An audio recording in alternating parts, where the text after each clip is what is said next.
पुण्यातल्या दीनानाथ मंगेशकर रुग्णालयानं हलगर्जीपणा दाखवल्यामुळे तसंच अनामत रक्कम म्हणून 10 लाखांची मागणी केल्यामुळे चांगलाच वाद निर्माण झालाय।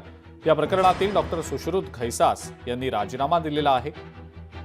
दीनानाथ मंगेशकर रुग्णालयाचे वैद्यकीय संचालक डॉक्टर धनंजय केळकर यांनी पत्रकार परिषद घेत रुग्णालयाने या प्रकरणामध्ये आतापर्यंत काय काय कारवाई केली याबाबतची माहिती दिली आहे। तसंच डॉक्टर घैसास यांच्या राजीनाम्यासंदर्भातही त्यांनी रुग्णालयाची भूमिका स्पष्ट सांगितलेली आहे।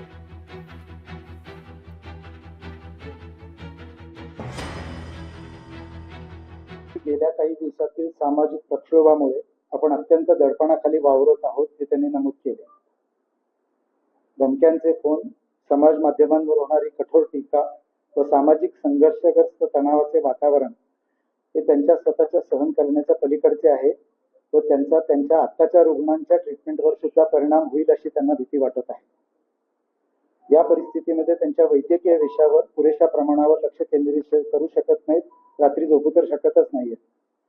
त्यामुळे इतर रुग्णांवर अन्याय होण्यापेक्षा तसेच आपल्या कुटुंबियांच्या सुरक्षिततेच्या व हिताच्या दृष्टीने त्यांनी दीनानाथ मंगेशकर रुग्णालयातील ते फक्त इथेच काम करतात, आपल्या पदाचा राजीनामा दिलेला आहे। राजीनामा देऊन काय प्रश्न सुटत नाही ना।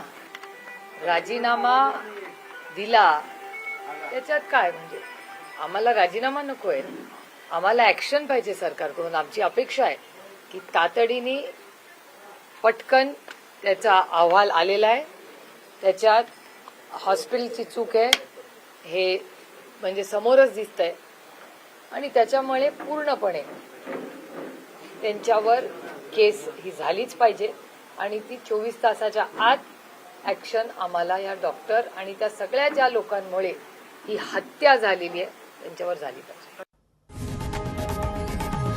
लोकशाही मराठी ऐका, पहा, जागरूक रहा।